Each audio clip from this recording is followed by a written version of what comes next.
in a row that was two. I mentioned the other one the other night. I thought it was a high-level basketball game. I thought both teams played really well. We were fortunate to get the win the other night. Today I kind of feel the same way. I thought it was a high-level basketball game. I don't know how many games I've been in where you've been double-digit deficit twice, come back like we had. We had a 21-2 run in the second half. There were multiple runs by both teams. Both teams obviously were very explosive offensively today. We weren't real thrilled with our transition defense in the first half. I give Indiana credit. They pushed the ball hard. They got us for 24 points in transition in the first half alone. The guys up here and the guys in the locker room know that's too many. And I thought that when I went into halftime that we were down 4, I thought was literally amazing at that point. But our kids fought. I wasn't surprised by that. I mean, they got a great fight. I thought we really competed at a really high level. I thought we played really hard. I thought we had great attitude today. I thought we had good leadership today. It wasn't because of any of those things. It was just a high-level game, and unfortunately, they made the last run. We didn't have a chance to make another run. You look at the plays at the end of the game. We had a layup chance. Kid makes a 3 at the end of the shot clock when we got a chance to get a stop with a 72-67 lead. He makes a big 3 that cuts it to 2. Williams makes an athletic tip-in play over the top of 2 or 3 guys. Egwu fouls out on his tip-in opportunity. We get the side-out play right where we want it. We turn it. We got a great 3, decide not to call timeout and try to get it within the flow of the offense and not let them set up their defense. And we get Malcolm Hill at the top, wide open on a pretty good 3, and we don't knock that one down. So a lot of times the difference is just a play or two, here or there, and I give them credit, they make those plays. But I'm proud of our guys. I think we're really headed in the right direction. These guys have overcome a lot throughout the season. I'm really proud of their effort. Thought they really fought. We got guys who are getting better individually. I think our team's getting better collectively on the offensive end. We've got to get some things shored up on the defensive end. Our defense has not been good enough this past week in either game. Our guys know that, and we've got to get that thing shored up before Purdue comes in here on Wednesday night. Questions for the players? About just down the stretch, what was the players' feelings about closing that game out? We were just making a play. Coach called a play or 2 down the stretch, and we were trying to execute those plays. And we had some good looks, I believe, down the stretch, and we just missed a few of them. That's all. But we had a good feeling about it. Can it just be emotions of the game? I mean, it was pretty explosive in the gym at times. What was it like to play in that game? It was good playing in this arena. Fans showed a lot of support. It was a big, exciting game, man. That's what our guys like. You guys didn't maybe close out the game like you wanted. Did it show you something about yourself just coming back with more times and hanging in there when there was such a wild back and forth game? Getting down, we just had to dig and fight. We thought something to do and execute on offense. Ahmad, Coach mentioned that you guys are headed in the right direction. Is it hard to maybe grasp that or understand that when you're coming off a loss, or is it easy for you to see the big picture? A little bit when you're coming off a loss, but then you got to think beyond it. Like you said, Coach, I was talking about the big picture, and we got another one coming in on Wednesday, so like I said, we're going to try to correct some of those mistakes and get better before they come in on Wednesday, and try to get that one, that's all. Bob, what did you see on Ron? Seems like his best game in a long time. Seems like he's growing. He's definitely getting better. Coach talked about it earlier in practice. Like his defensive, mentality on defense and picking up the system. He's definitely gotten better. He always brings that aggressive, intensity to the game. So we definitely like that. And today he provided rebounds and some scoring and down low transition. So we definitely need that from him. He helped us on the boards big time when they were beating us up a little bit. So that progress has been great, and we're going to need that from him. Ahmad, you've been talking about how you've been waiting for the 3 to start going down, and today you got a bunch of them. What kind of confidence does that give you going forward? It gives you great confidence when you see a couple of them going in, and that's about it. I made some, KNunn made a lot, and but we still, like you said, got to clean up the defense and stuff, so that's the most important thing. Those shots will come for us again. Are you comfortable, Ahmad, with when to shoot, the shots you're taking? Do you feel like you're making good decisions out there, and have you felt that way all along, or has it been a process for you? I'm pretty comfortable with the shots I've been taking. You know, some shots are difficult shots, but that's kind of the nature of my game in particular. Just how it happens sometimes. Some of those difficult shots may be not so, you know, maybe bad for someone else, but maybe good for me. So it just depends on the way the flow of the game. Like some of those pull-up shots, it depends on clock management, but some of those I should take and some of those I shouldn't. So just gotta manage those. I'm pretty comfortable with that, no matter what. For both you guys to have another game, say in the same place in 2 days, you know, you shot well today. It probably can't come soon enough, I would think. When you get back out there and keep shooting, can you each address that? Yeah, we definitely want to get back out there, but we want to get a win before it's on anything. Like I said, those shots will come all year. Like that's what's going to happen. That's what we do. But the most important is getting back Wednesday and trying to get a win and get another W on that column. Okay, Rick, is this the best you felt physically this year? You've been stringing some games together here, playing pretty well, shooting the ball well. Is this the best you probably felt physically this year? Yeah, I definitely think so. Get back to rhythm, getting healthy as well too. Kendrick, what was Indiana able to do to limit you to only 2 shot attempts in the final 13 minutes? I don't think they did anything particular just to flow the game. You know, guys, I strength guys do that. Big guys open when I'm not able to shoot.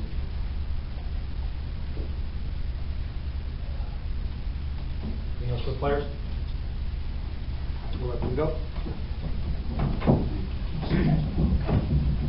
John, do you think these guys are understanding the big picture of what you're trying to finish? We've got an older team, so they get that. Obviously, this one's disappointing. You know, you're up, whatever we're up there. We're on a 21-2 run. I mean, that's pretty amazing. We got some guys who are fighters. They really embraced the next man up mantra. They fought, and they got better. They prepared so well for 2 days. I thought their focus and concentration was terrific leading into the Northwestern game. I thought it was great again this time. I thought we practiced well. I thought we played hard. We got individuals getting better. We just didn't win the game today. You know, we didn't finish it as well as we needed to with a play here or there. You know, but they did. Give them credit. You know. I mean, just a small difference, you know. For example, you know, Nana gets an over-the-back call on a tip-in. I thought, could very well be wrong, I thought maybe he got fouled on that tip-in and could have been shooting 2 free throws. You know, versus, you know, Troy Williams going over the top of 3 guys. I didn't feel like he fouled anybody. Maybe I'll feel different when I watch film, but it was a heck of a play, and he tips it in.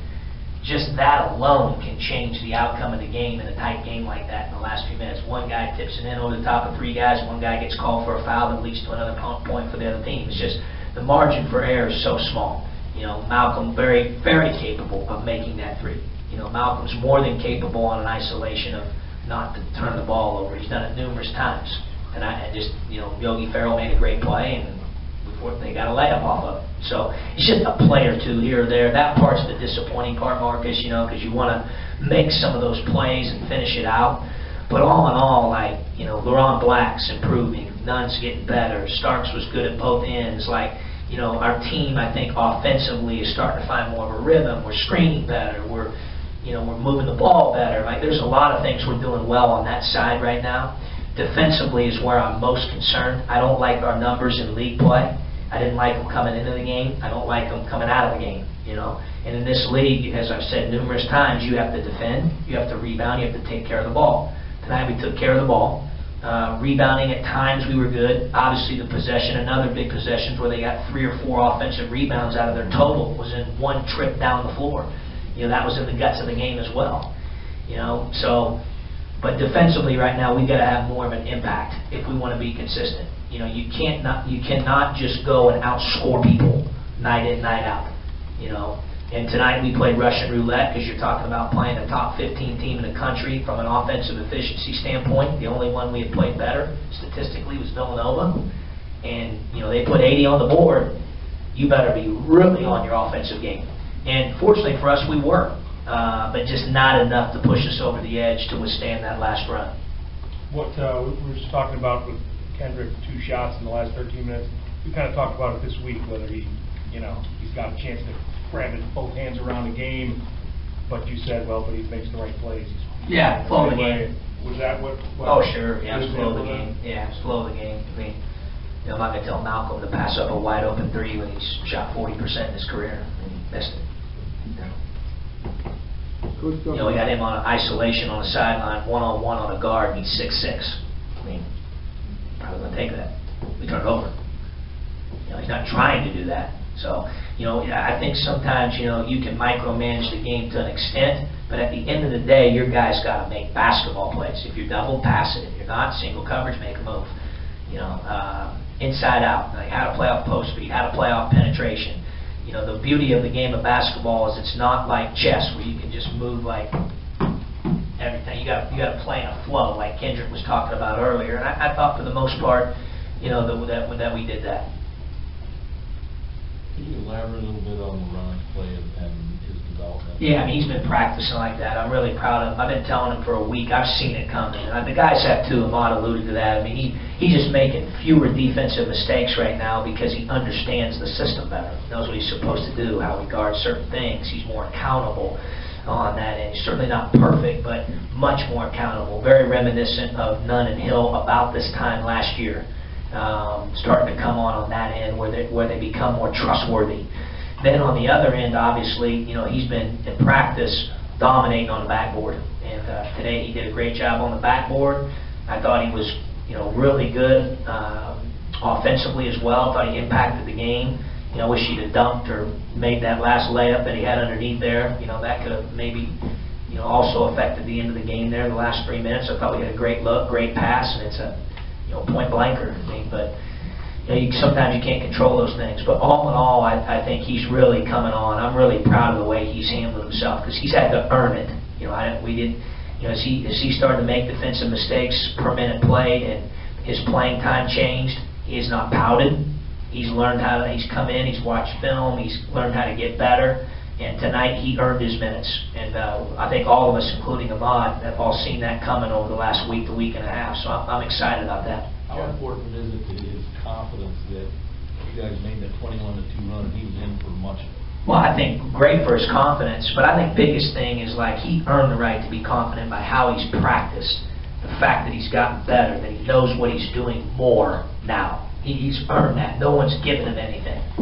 Sometimes, maybe you have a certain team where you have to play a guy just to play a guy.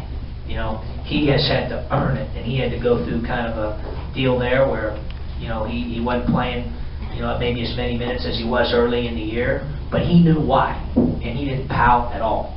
And I think, at times, sometimes I mentioned this with Nunn last year, negative noise starts to get in your head. People trying to bang pots and pans. He didn't allow that, a lot like Nunn last year. And I think it's a big reason why he stayed the course and why he's playing well. John, Ahmad played a little with Tate off the ball and between that. Does that change kind of what you guys a little bit? Being able to have another point guard? Yeah, tonight we played some discombobulated lineups. We've done that a lot since our last injury. And, just trying to figure it out. Trying to put us in the best position to be competitive and figure it out. A lot of it's on instincts right now. We don't have necessarily a set, which is a little bit odd for this late in January, like a set rotation or a set. We're doing the best we can, and the guys have really bought into that, to playing one possession at a time and to putting together game plans that might be potentially different, game in, game out. They've been they've responded well to that. And tonight I thought our transition defense wasn't good enough, and I thought Indiana's transition offense was electric. What do you assess Nana tonight? Nana didn't have a great game tonight. I'm sure he's disappointed. Played a lot of minutes. Didn't affect the game much on the glass, and didn't have a typical Nana game. But he'll bounce back. Nana's tough, and he understands it's a long season. Nana always does a lot of things. I'm sure I'll watch the film and he'll do several IQ things that don't show up on a box score. But even having said that, Shandy plays 27 minutes. I mean, we do need him to be a little bit more productive, and I'm confident he will be. I understand there are, I'm sure, many differences between the two of them, but did Troy Williams play the kind of game you envision LaRon Black playing at some point? Never really thought about it, Steve. Obviously, Williams was terrific tonight. I mean, he's, you don't see very many teams that can play a guy like that at the 5.